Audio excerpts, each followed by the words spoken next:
मित्रांनो, हे आपलं शेत आहे 4 एकर.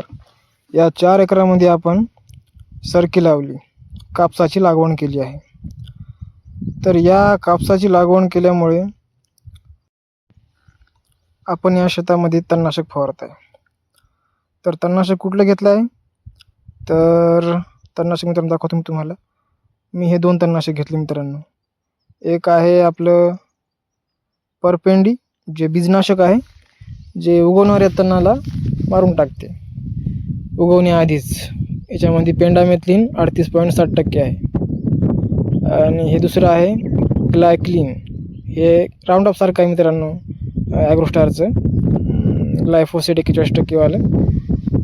हे मी एका पंपाला टाकत आहे 100 ml. आणि हा बघा पंप आहे, या पंपाने मी 100 ml टाकत आहे याच्यामध्ये. आणि हे परपेंडी जे आहे ते मी 150 ml टाकत आहे मित्रांनो. परपेंडी 150 ml का की 100 ml ने याचा रिझल्ट येत नाही. आपण 150 ml टाकू शकता आणि मस्त फवारणी करू शकता. फवारणी केल्यावर मित्रांनो फक्त एक काळजी घ्या की वातावरण चांगलं असलं पाहिजे.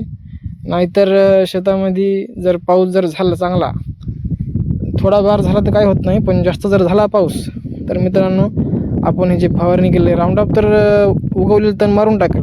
पण जे पेंडामेथ्लिन जे आहे ना, परपेंडी, हे एक बीजनाशक आहे, हे वाहून जाते मित्रांनो. जमिनीवर पाणी पडल्यावर मित्रांनो वाहून जाणारच ना.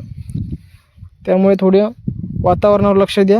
वातावरण जर साफ असेल, निदान 1 दिवस तरी याच्यावर पाऊस होऊ नये याची शक्यता असते की पाऊस झाल्यावर हे वाहून जाऊ शकते मित्रांनो. याची काळजी घ्या आणि बिनधास्त फवारा. काही लोक म्हणतात की राऊंडअप आणि बीजनाशक एकत्र करून मारल्याने कापसावर परिणाम होतो. तर कुठल्याच प्रकारचा परिणाम मला तर वाटते होणार नाही. काही आमच्या शेजारच्या शेतकऱ्यांनी हे करून बघितले तर त्यांना चांगला रिझल्ट आला मित्रांनो. म्हणून मी आता यावर्षी हे करतोय फवारणी. तर रिझल्ट कसा येईल, जसा येईल तसा मी तुम्हाला पुढच्या नेक्स्ट व्हिडिओमध्ये सांगेल.